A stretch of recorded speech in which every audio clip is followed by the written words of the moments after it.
بسم اللہ الرحمن الرحیم اللہم صلی علی محمد وعلی آل محمد وبارک وسلم رب اشرح لی صدری ویسر لی امری واحلل عقدۃ من لسانی یفقہوا قولی واجعل لی وزیرا من اہلی آمین یا رب العالمین۔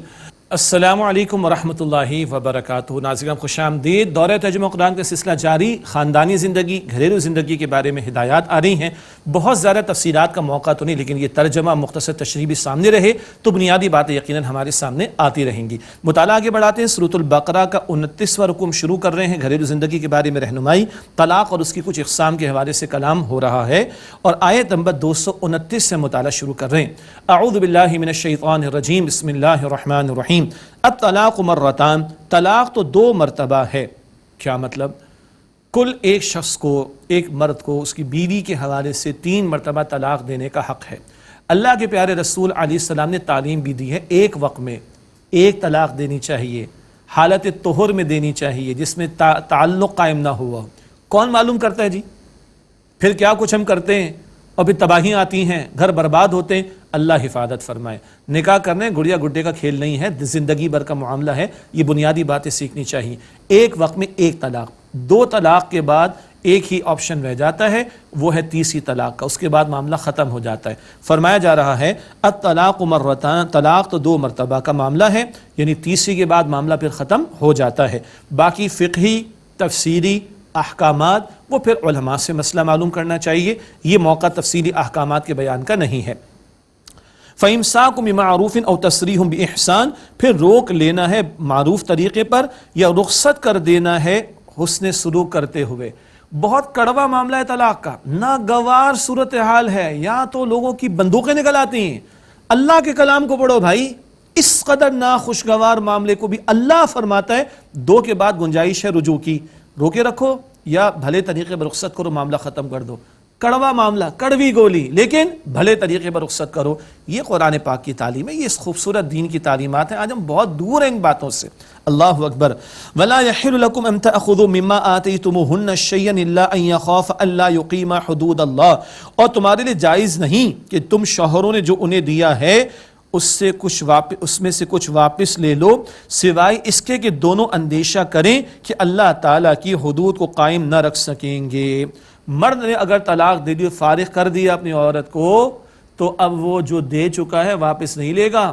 بڑی خوشی سے دلہن بنا کر لائے تھے، نکاح کیا تھا، پیسہ بھی دیا تھا، زیور بھی دیا تھا، شاید پلاٹ بھی دے دیا تھا، جو دے دیا وہ دے دیا، وہ اس کا ہو گیا۔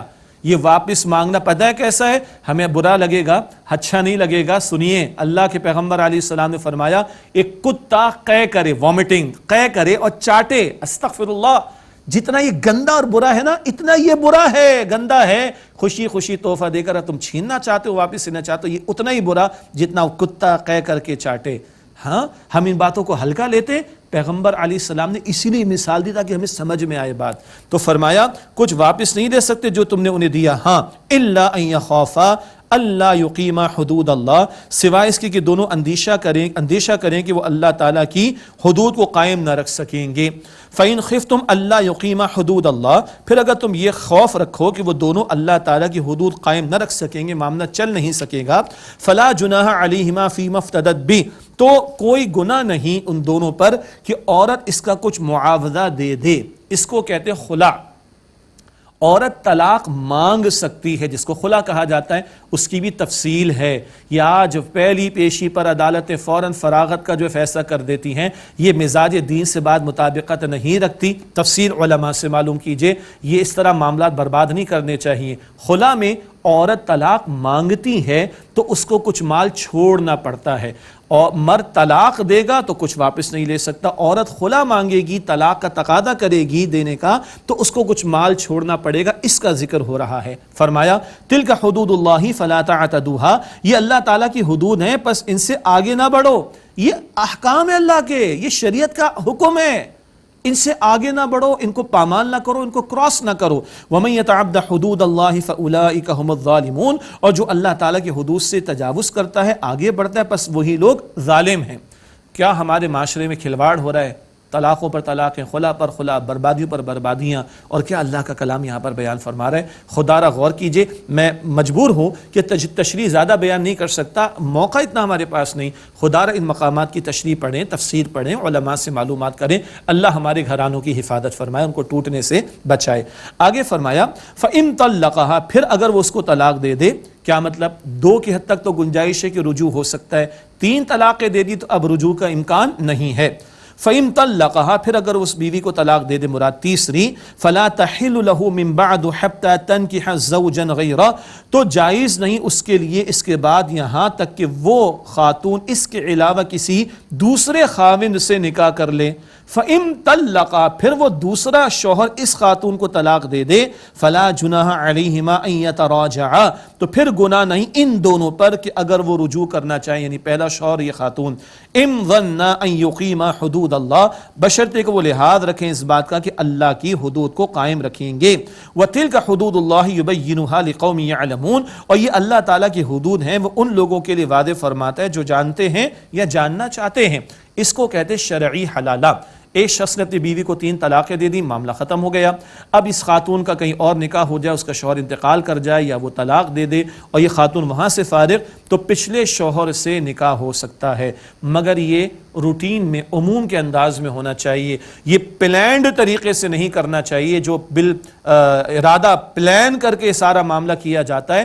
اس پر تو اللہ کے نبی صلی اللہ علیہ وسلم نے لعنت فرمائی ہے اور کرائے کی سانڈ ایسے لوگوں کو کہا ہے، بہت سخت الفاظ حدیث مبارک میں آئے۔ تو شرعی حلالہ جائز ہے، یہ پلان کر کے جو کچھ کیا جاتا ہے اس کی تو شدید مذمت کی گئی ہے۔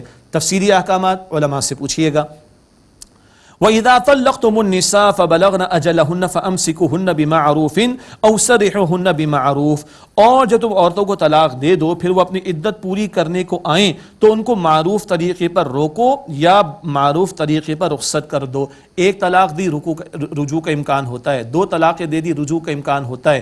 عدت کے اندر رجوع کر لیں تو رجوع ہو جائے گا، عدت کے بعد کریں تو نیا نکاح کرنا ہوگا 2 کی حد تک، 3 دے دی تو معاملہ ختم ہو جاتا ہے۔ باقی تفصیلات ہیں پھر اس میں۔ وَلَا تُمْسِكُوهُنَّ ضِرَارًا لِتَعْتَدُوا، اور تم انہیں نقصان پہنچانے کے لیے مت روکو کہ تم زیادتی کرو، یعنی رجوع کر رہا ہے شخص اپنی بیوی کو طلاق دینے کے بعد، 1 کے بعد 2 کے بعد، ہاں بس میں اس کو رجوع کر کے واپس تو لے آؤں، پھر میں بدلہ چکاؤں گا، پھر میں اپنے جو ہے وہ جذبات کا اظہار کروں گا، یہ ظلم ہے، یہ ظلم ہے، اس سے منع کیا جا رہا ہے۔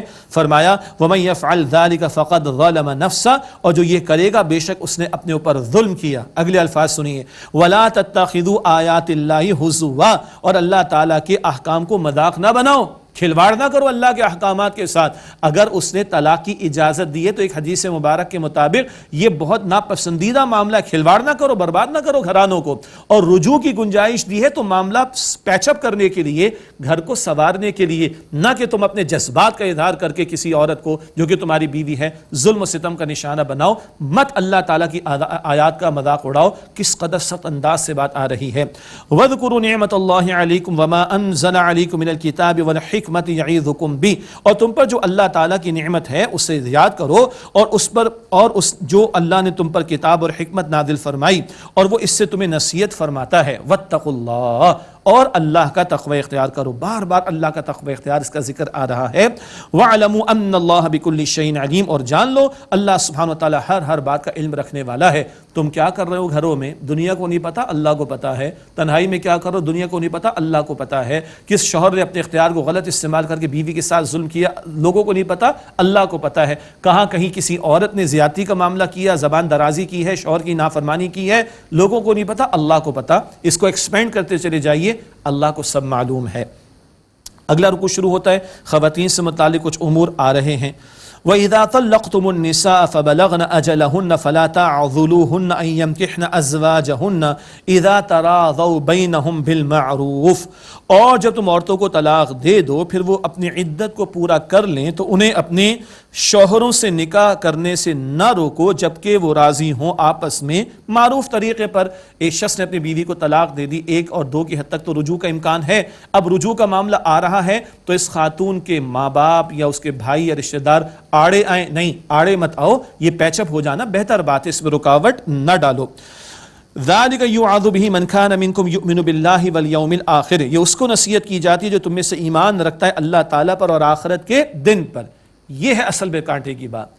جو اللہ کو مانے گا، آخرت کو مانے گا، وہ ان احکام کا لحاظ رکھے گا، ورنہ تو کوئی کہتے ہیں نا ہم کسی سے کم نہیں، ہم نے چوڑیاں تھوڑی پہن رکھی ہیں اور ہم عید کا جواب پتھر سے دیں گے، پھر تو معاشرے برباد ہوتے ہیں، گھروں میں پیچ اپ نہیں ہوتا۔ پھر اللہ اور آخرت پر ایمان رکھنے والوں کو یہ احکامات بتائے جا رہے ہیں کہ وہ ان پر عمل درآمد کریں گے۔ بار بار ایمان کا ذکر، بار بار تقویٰ کا تذکرہ۔ ذالکم ازکیٰ لکم اطہر، یہ تمہارے لیے زیادہ ستھرا ہے اور پاکیزہ تر ہے۔ کیا؟ گھر کا بچ جانا، گھروں کا بچ جانا، سور جانا، پیچ اپ کا ہو جانا، ہو گیا معاملہ، غصے کا معاملہ آ گیا تھا اور کچھ مسئلے پیش آ گئے تھے، کچھ آپس کے اندر کھچ پچ کا معاملہ تھا، سب کچھ دور ہو گیا، پیچ اپ ہو رہا ہے، بہتر ہے، ازکا سپرلیٹو ہے، یعنی بہترین ہے، یہ اطہر پاکیزہ ترین ہے یہ۔ واللہ یعلم وانتم لا تعلمون، اور اللہ تعالیٰ جانتا تم نہیں جانتے۔ کیا یہ گھر برباد ہوں گے تو کس قدر تباہی آئے گی تم سمجھ بھی نہیں سکتے۔ آج مغرب رو رہا ہے، بیچاروں کے ہاں بوڑھے ہی بوڑھے جوان نہیں ہیں، اور بیچاروں کے ہاں نکاح کا انسٹیٹیوشن ختم ہو رہا ہے۔ آج کچھ تباہی سامنے نظر آ رہی، لیکن حتمی بات کون جانتا ہے؟ اللہ۔ واللہ یعلم وانتم لا تعلمون، اور اللہ تعالیٰ جانتا تم نہیں جانتے۔ اگلی آیت کریمہ، اللہ اکبر، بچے کو دودھ پلانے کا ذکر آ رہا ہے۔ ہاں، ماں باپ میں ناچاقی ہو گئی، شوہر نے بیوی کو طلاق دے دی، باپ نے ماں کو طلاق دے دی، تو بچے کا کیا قصور ہے؟ بچے کے حقوق کو دیکھیے، بچے کی پروٹیکشن کو دیکھیے، بچے کے لیے اللہ تعالیٰ کیسا کیسا اہتمام فرما رہا ہے۔ کیا پیارا ہمارا رب ہے، کیا پیارا ہمارا دین ہے، ذرا سنیے گا۔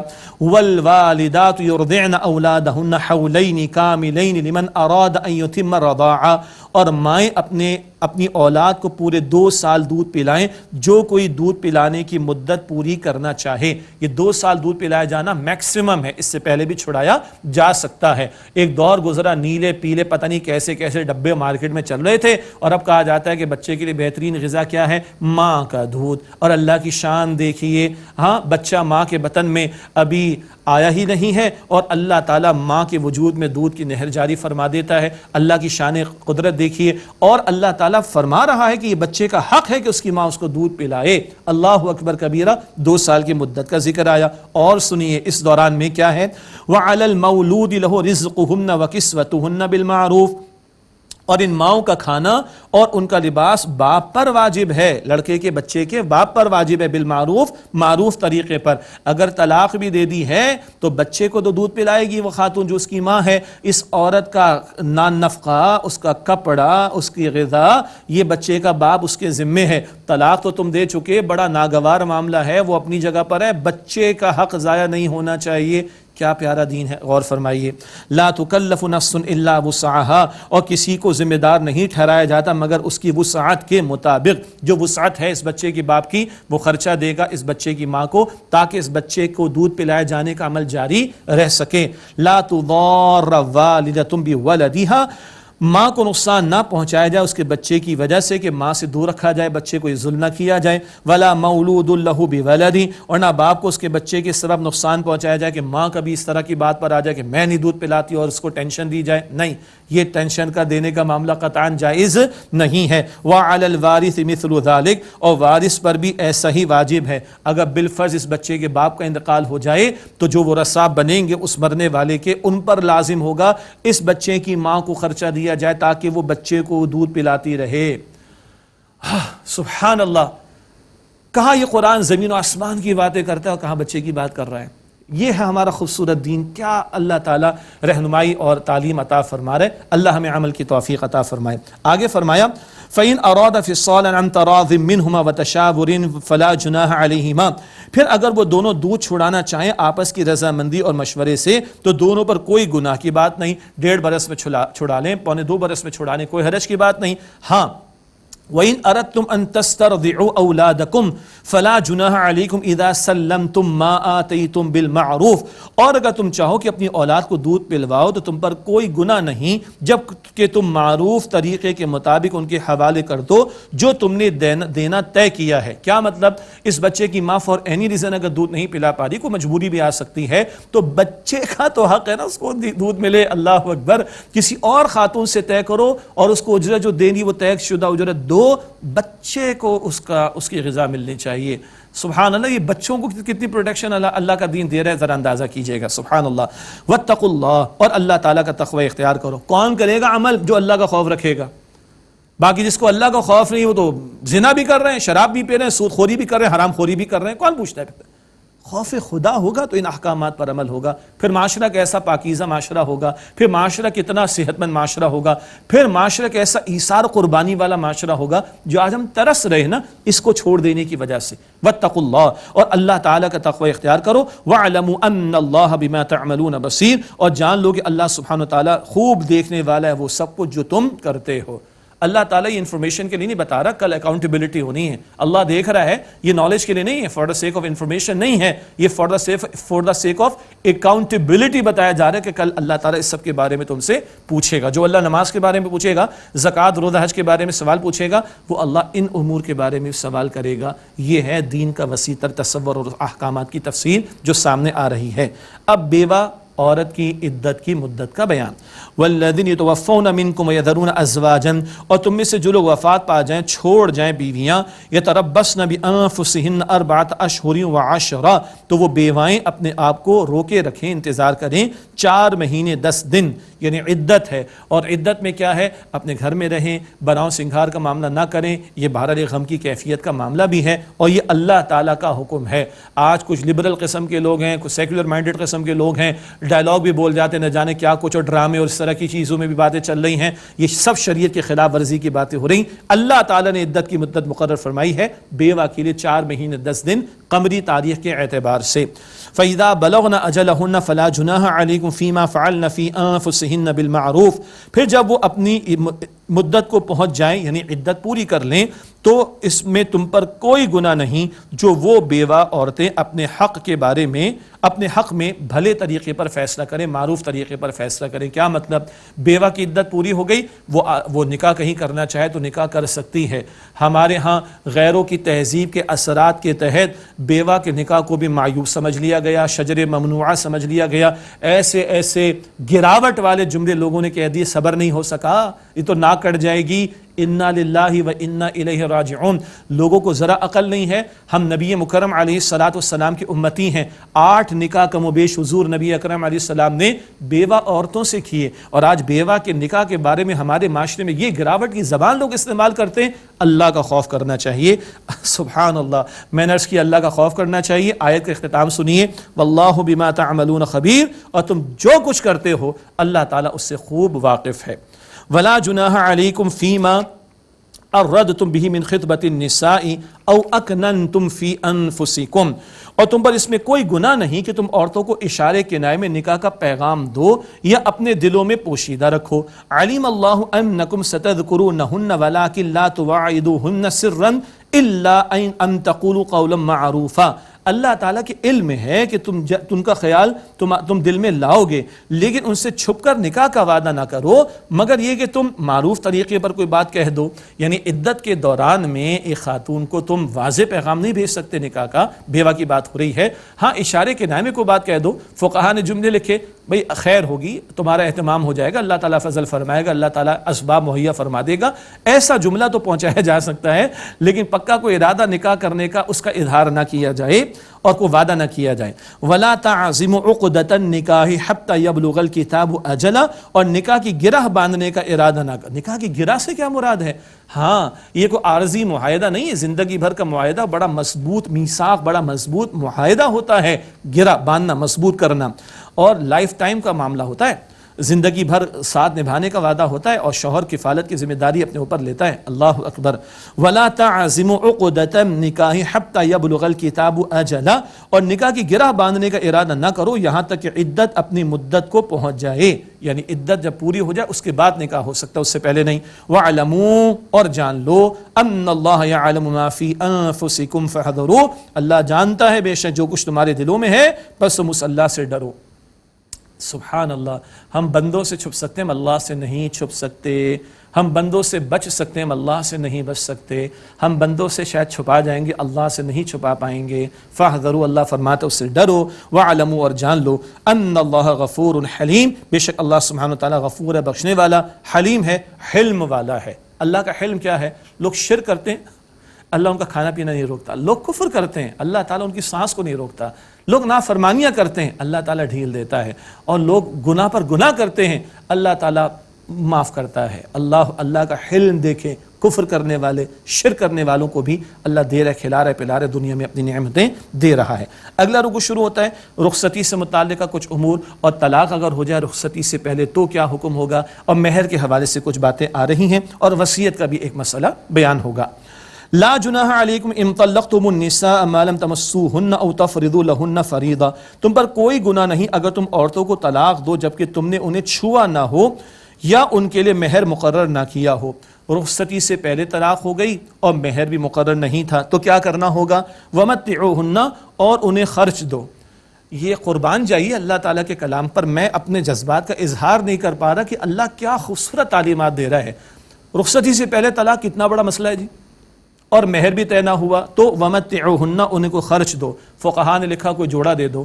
اللہ اکبر کبیرہ، اتنا ناگوار مسئلہ، ناخوشگوار کیفیت، اور اللہ کہتا ہے ومتعوہن، کچھ دے دلا کر فارغ کرو. سبحان اللہ، اللہ اکبر. علی الموسع قدرہ وعلی المقتر قدرہ، خوشحال آدمی پر اس کی حیثیت کے مطابق دینا ہے اور تنگ دست آدمی پر اس کی حیثیت کے مطابق دینا ہے. جو حیثیت اس کے مطابق کوئی جوڑا کو تحفہ دے کر فارغ کرو، تحفہ دے کر. ہاں، اس قدر ناخوشگوار معاملہ پائے تکمیل کو پہنچاؤ عمدہ طریقے پر. متاعا بالمعروف، بھلے طریقے پر، معروف طریقے پر یہ خرچ دینا لازم ہے. حقا علی المحسنین، یہ محسنین پر، عمدگی کے ساتھ نیکیاں کرنے والوں پر لازم ہے.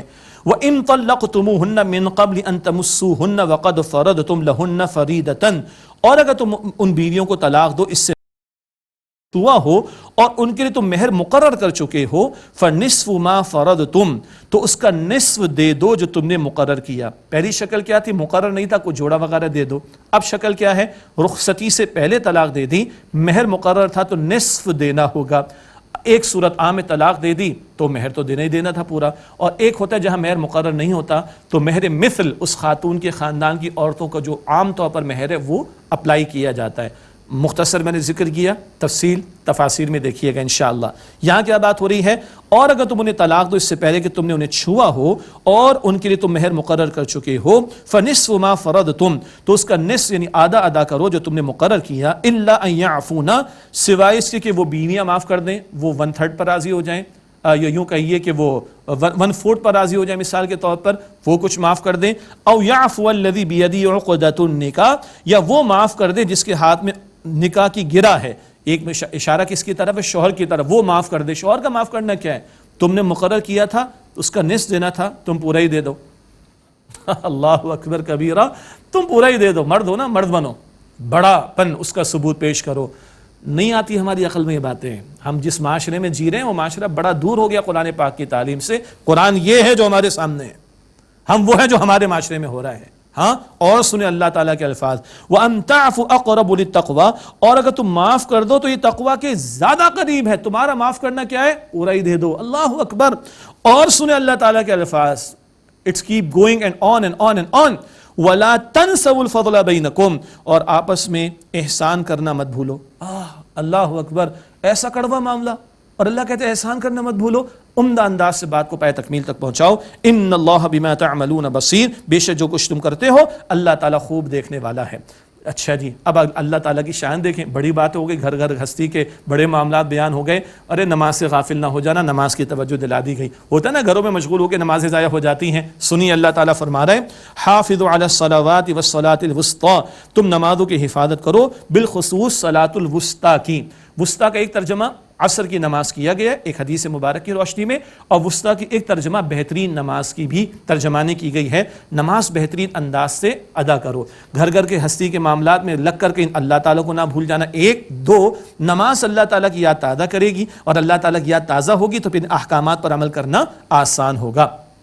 وقوموا للہ قانتین، اور اللہ تعالیٰ کے لیے فرما بردار بن کر کھڑے رہو. یہ کھڑا رہنا نماز کے مصلی پر بھی ہو، اور یہ کھڑا رہنا اللہ کے حکم پر گھر میں بھی ہو، اور شادی بیاہ کے معاملات میں، گھر گھر ہستی کے معاملات میں بھی ہونا چاہیے۔ اس کے بعد صلاۃ الخوف کا ذکر ہے، کبھی سفر کا معاملہ، دشمن کا خوف اگر سامنے آ گیا تو جیسے بن پڑے نماز ادا کرنے کی تلقین۔ فَإِنْ خِفْتُمْ فَرِجَالًا أَوْ رُكْبَانًا، پھر اگر تمہیں ڈر ہو تو پیدل یا سواری پر، جیسے بن پڑے مراد نماز ادا کرو۔ فَإِذَا أَمِنْتُمْ فَاذْكُرُوا اللَّهَ كَمَا عَلَّمَكُمْ مَا لَمْ تَكُونُوا تَعْلَمُونَ، پھر جب امن پاؤ تو اللہ تعالیٰ کا ذکر ایسے کرو جیسا کہ اللہ نے تمہیں سکھایا جو تم نہیں جانتے تھے۔ اللہ نے کیسے سکھایا؟ حضور نبی اکرم صلی اللہ علیہ وسلم کے ذریعے۔ عموم کے حالات میں پورے آداب کے ساتھ نماز ادا کرو، حالت جنگ خوف کا معاملہ ہو تو جیسے بن پڑے نماز ادا کر لو۔ اگلی آیت کے اندر ایک حکم ہے جو کہ منسوخ ہے، اس کی وجہ آپ کو معلوم ہے، ہم پڑھ چکے ہیں۔ وَالَّذِينَ يَتَوَفَّوْنَ مِنْكُمْ وَيَذَرُونَ أَزْوَاجًا، اور جو لوگ تم میں سے وفات پا جائیں اور بیویاں چھوڑ جائیں، وَصِيَّةً لِأَزْوَاجِهِمْ مَتَاعًا إِلَى الْحَوْلِ غَيْرَ إِخْرَاجٍ، تو اپنی بیویوں کے لیے 1 سال تک کا نان نفقے کی وصیت کریں نکالے بغیر۔ یہ حکم اس لیے منسوخ ہے کہ مزید احکامات آ گئے، عرض کرتے بھی انشاءاللہ۔ فَإِنْ خَرَجْنَ فَلَا جُنَاحَ عَلَيْكُمْ فِي مَا فَعَلْنَ فِي أَنفُسِهِنَّ مِن مَّعْرُوفٍ، اور پھر اگر وہ خود نکل جائیں تو تم پر کوئی گناہ نہیں جو وہ اپنے حق میں فیصلہ کریں معروف طریقے پر۔ واللہ عزیز حکیم، اور اللہ تعالیٰ غالب ہے، کل اختیار رکھنے والا، حکیم ہے، حکمت والا ہے۔ یہ اول حکم تھا کہ بھائی وصیت کر جاؤ کہ تمہارے انتقال کے بعد تمہاری بیوہ 1 سال تک گھر میں رہے گی، اخراجات بھی ادا ہوں گے، لیکن یہ حکم منسوخ ہو گیا۔ کیوں؟ بیوہ کی عدت کی مدت ہم نے پڑھ لی، آیت نمبر 234 میں 4 مہینے 10 دن کا ذکر آ گیا، اور بیوہ کے لیے بھی اللہ تعالیٰ نے وراثت پہ حصہ مقرر فرما دیا۔ سورہ نساء کی آیت نمبر 11-12 میں وراثت کے احکامات آ گئے، تو یہ حکم اب منسوخ سمجھا جائے گا۔ وَلِلْمُطَلَّقَاتِ مَتَاعٌ بِالْمَعْرُوفِ، اور متلقہ عورت یعنی طلاق یافتہ عورت کے لیے معروف طریقے کے مطابق دینا یعنی نان نفقہ لازم ہے، حقاً یعنی شوہر کے ذمے، حقاً علی المتقین، یہ متقین پر لازم کیا گیا ہے۔ جس کو تم نے مہر بھی آدھا دے دیا وغیرہ، اس کو بھی فقہا نے لکھا کہ کچھ جوڑا وغیرہ دے کر فارغ کرو۔ اللہ اکبر کبیرہ۔ کذالک یبین اللہ لکم آیاتہ لعلکم تعقلون، اسی طرح اللہ تعالیٰ تمہارے لیے اپنے احکام کو واضح فرما دے تاکہ تم سمجھو اور عقل سے کام لو۔ بتایا جا رہا ہے کہ شرافت کا رویہ ہونا چاہیے، دشمنی کا رویہ نہیں ہونا چاہیے، ایسے ناخوشگوار معاملات کو بھی احسن طریقے پر پائے تکمیل کو پہنچاؤ۔ یہ میرے اور آپ کے رب کے کلام کی پیاری تعلیم ہے، ہم بہت دور ہیں، اللہ ہمیں عمل کی توفیق عطا فرمائے۔ ناظرین کرام، اسی کے ساتھ بیان مکمل ہوتا ہے، آئیے دعا کر لیتے ہیں مختصراً۔ بسم اللہ الرحمن الرحیم، اللہم صلی علی محمد وعلی آل محمد وبارک وسلم، ربنا تقبل منا انک انت السمیع العلیم وتب علینا انک انت التواب الرحیم۔ اے اللہ ان ساری محنتوں کو اپنی بارگاہ میں قبول فرما لے، یا اللہ ہم سب کی، ہمارے ماں باپ کی، ہمارے گھر والوں کی، تمام مسلمانوں کی مغفرت فرما، قرآن پاک سے تعلق کی مضبوطی کی توفیق دے، ہمارے صغیرہ کبیرہ تمام گناہوں کو بخش دے، اے اللہ ہمیں سچی توبہ کی توفیق عطا فرما دے، اے اللہ عفت والی پاکیزگی والی زندگی عطا فرما دے، اے اللہ ہم سب کے حساب کو آسان فرما دے، اے اللہ قیامت کی ذلت اور رسوائی سے بچا دے، اے اللہ روز قیامت نبی اکرم صلی اللہ علیہ وسلم کی شفاعت نصیب فرما دے، یا اللہ ہم سب کو جہنم سے آزاد فرما دے، یا اللہ ہم سب کو جنت الفردوس عطا فرما دے، یا اللہ ہم سب سے راضی ہو جا، یا اللہ ہم سب سے راضی ہو جا، یا اللہ ہم سب سے راضی ہو جا۔ وصلی اللہ علی النبی الکریم وعلی آلہ واصحابہ اجمعین برحمتک یا ارحم الراحمین۔